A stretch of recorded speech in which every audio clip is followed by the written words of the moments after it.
사람이 너무 바쁘잖아요. 너무 해야 할 일이 많잖아요. 그러면 희한하게 그때는 정신적인 질환이 안 오더라고요. 사람들이 저한테 물어보는 게 있어요. 강사님, 제가 우울증인 것 같아요.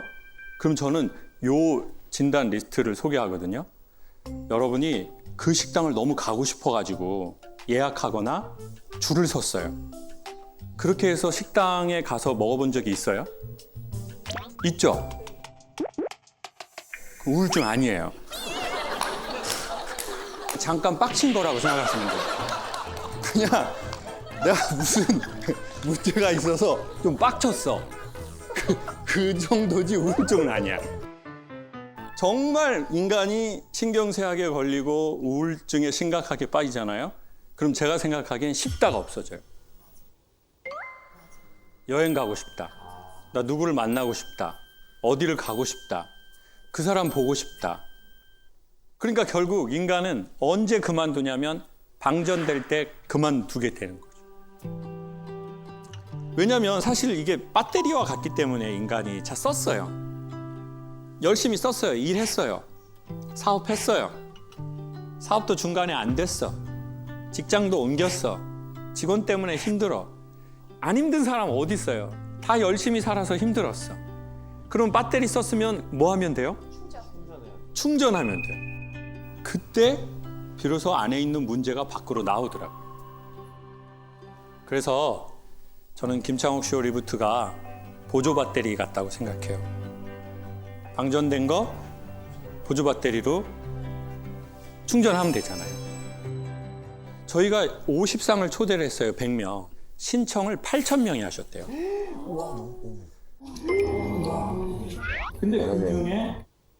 근데 그 중에 남자인데 제가 신청을 했어요.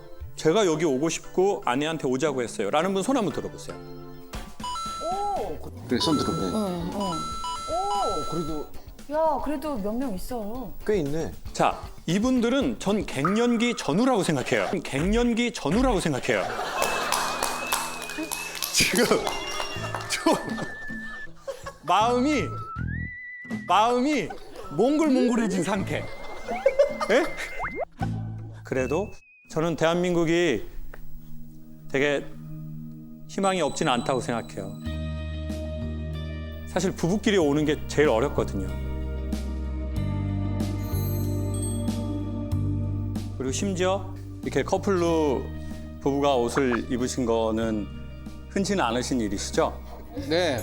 그쵸.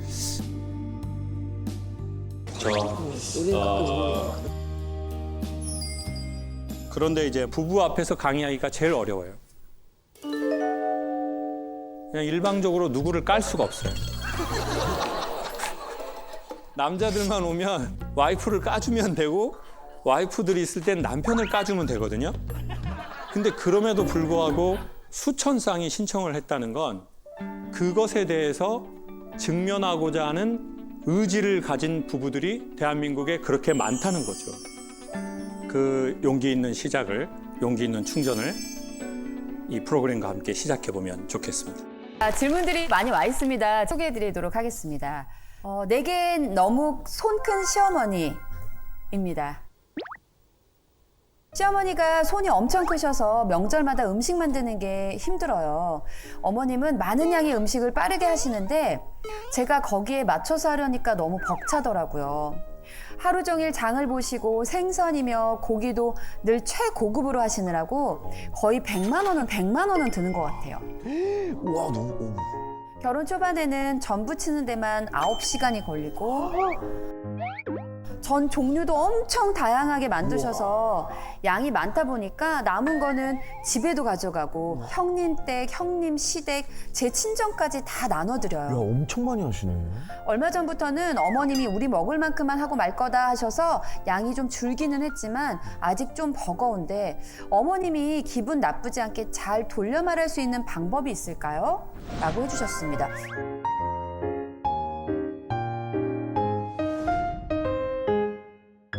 혹시 누군지 조금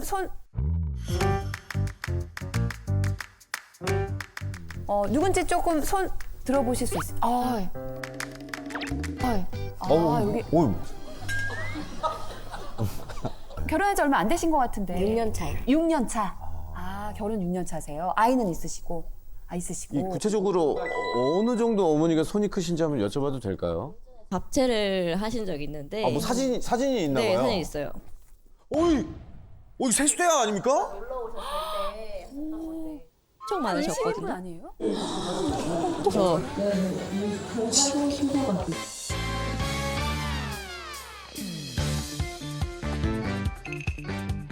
처음 그 명절은 아니고 아버님 첫 제사 때 갔는데 전만 진짜 8시간을 붙인 것 같아요.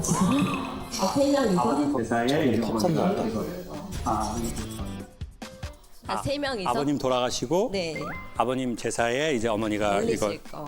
올리실 거를. 그러면은 결혼 전이랑 결혼 후랑 원래 이렇게 음식을 많이 하셨던 거예요? 아니면 며느리가 들어와서? 원래 많이 하셨던 원래 많이 거예요. 하셨던 거. 남편한테 들었던 거는 젊으셨을 때는 김치도 막 엄청 많이 한 3,400포기씩. 3,400포. 진짜 손이 크시네. 지금 어느 동네 사세요? 영덕에 그 영덕을 다 김치를 책임져 주시는. 며느리가 몇 명이 저는 존재하나요? 하나.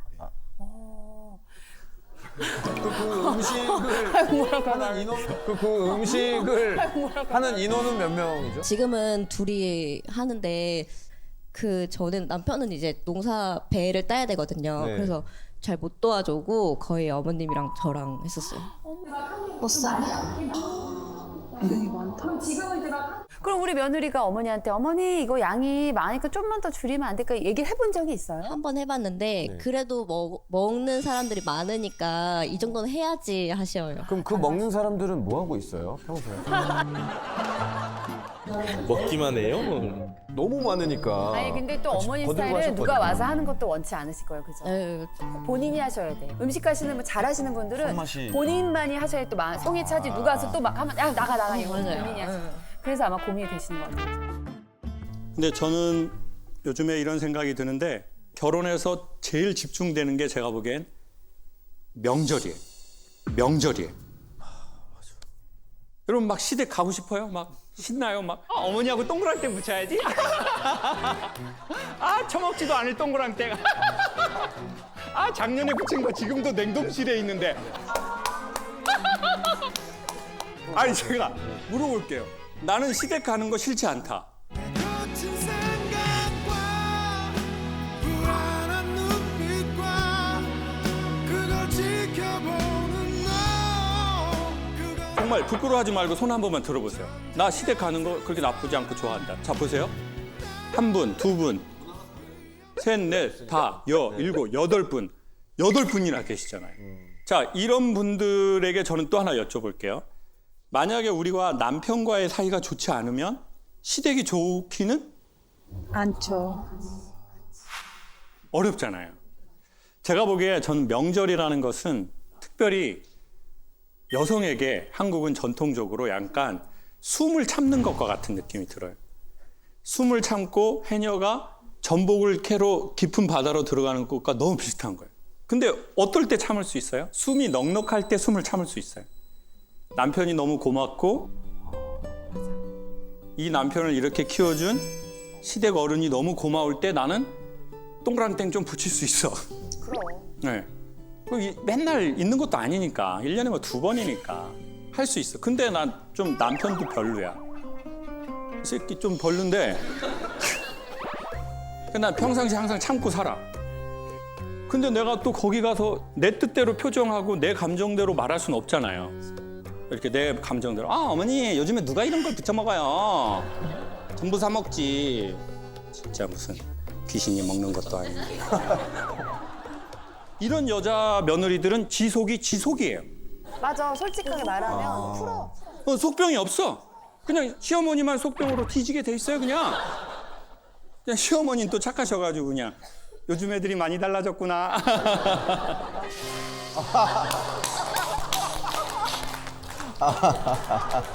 근데 뭐 그런 며느리 몇 되나요? 가기 싫어도 가야 되죠. 하기 싫어도 해야 돼요. 그래서 명절에 시댁에 가가지고 어떤 며느리들이 정신적으로 가장 큰 피해를 입냐면 가기 싫어도 가고 나 기분 안 좋아도 웃으면서 이런 며느리들이 정신적으로 가장 취약해진다고요. 막 가서 막 어머니 너무 오래 사신다. 이럴 수가 없잖아요. 그러니까 거기에 가서 또 이 감정 노동을 막 해야 되는 거예요. 근데 감정 노동을 했다는 걸 남자들은 잘 모르는 사람이 많아요.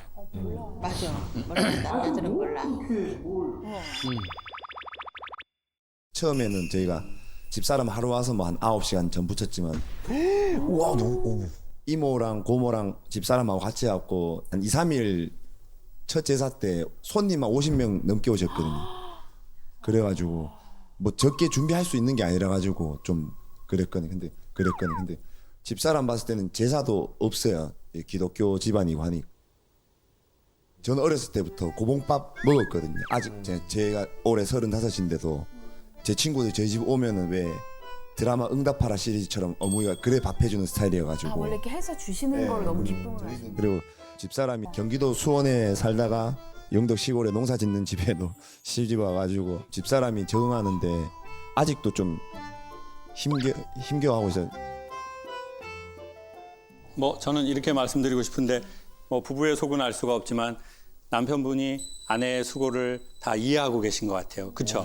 알고는 있어요. 네. 아내분은 또 기독교 신앙을 갖고 있는데 우리 집은 또 제사를 지내는데 그런 어려움이 있다는 것도 다 이해하시고 공감해 주시는 것 같고 그게 또 사실은 가장 큰 그 힘이잖아요.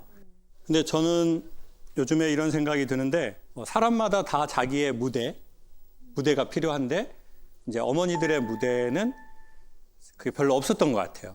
그래서 어머니들의 가장 큰 무대는 제가 보기엔 주방이었던 것 같아요.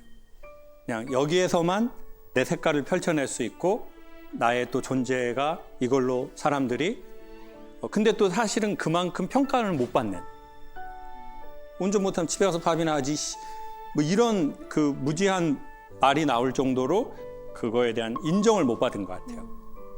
그리고 이거 외로는 나의 색깔을 내보일 수 있는 런웨이와 스테이지가 없는 시대를 산 또 우리의 어머니 세대인 것 같아요. 그렇기 때문에 이 음식은 단순하게 음식이 아니라 어머니에게는 진짜로 인스타그램이고 엄마 유튜브 계정인 것 같은 거예요. 모든 인간은 자기 안에 있는 것을 밖으로 표현해내서 사람들에게 거기에서 좋아요를 받고 싶은 것 같아요. 맞아요. 내가 이걸 했을 때 반응. 그러니까 여성들이 그거를 원하잖아요. 자, 내가 머리 했어요. 뭐 나 달라진 거 없어? 그럼 남편들이 뭐라고 해요? 또 시험에 빠진 뭐 나 달라진 거 없어? 일단 정지. 근데 사람이 언제 되게 기분이 좋으냐면 내가 뭘 이걸 했는데 그거에 대해서 사람들이 반응하는 거예요. 근데 반응이 하나도 없어. 그러면 이제 내 존재가 이렇게 없잖아요. 그러니까 이제 인간의 되게 간단한 게 내가 이걸 했을 때 뭐라고 저기 이렇게 반응을 하는 거. 그것으로 인간은 관계도 느끼고 사랑도 느끼거든요. 그래서 먼저 조금 그렇게 접근했으면 좋겠고 그래도 말은 해야 되겠죠. 어머니 이제 조금 음식 좀 줄이시면 좋겠어요. 어머니도 힘드시고 저는 뒤지겠어요. 어머니. 네, 어머니. 예, 웃으면서. 근데 말씀은 드려야 돼요. 근데 말씀의 근저는 인정. 어머니에 대한 인정.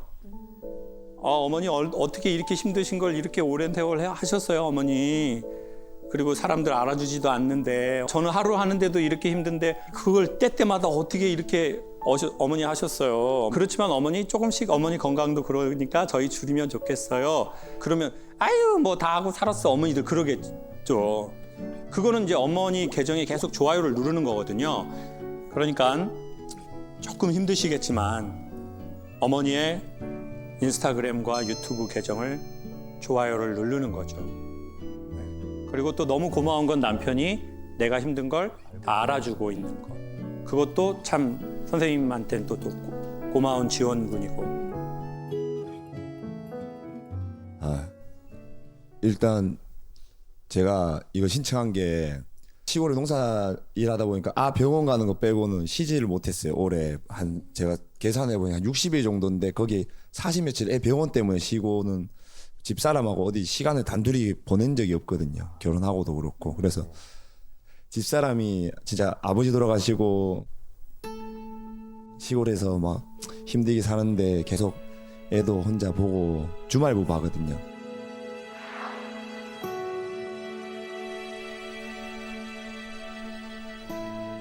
그래갖고 혼자 애기 보고서 항상 고맙고 미안하고 아 참. 사자로 시작하는 말. 사자로 시작하는 말.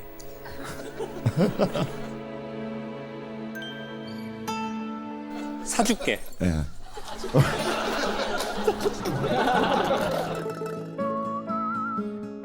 예, 올해 농사 지갖고 샤넬. 샤넬 한 개 사줄게. 사랑합니다. 아우, 되게 멋진 남편이네.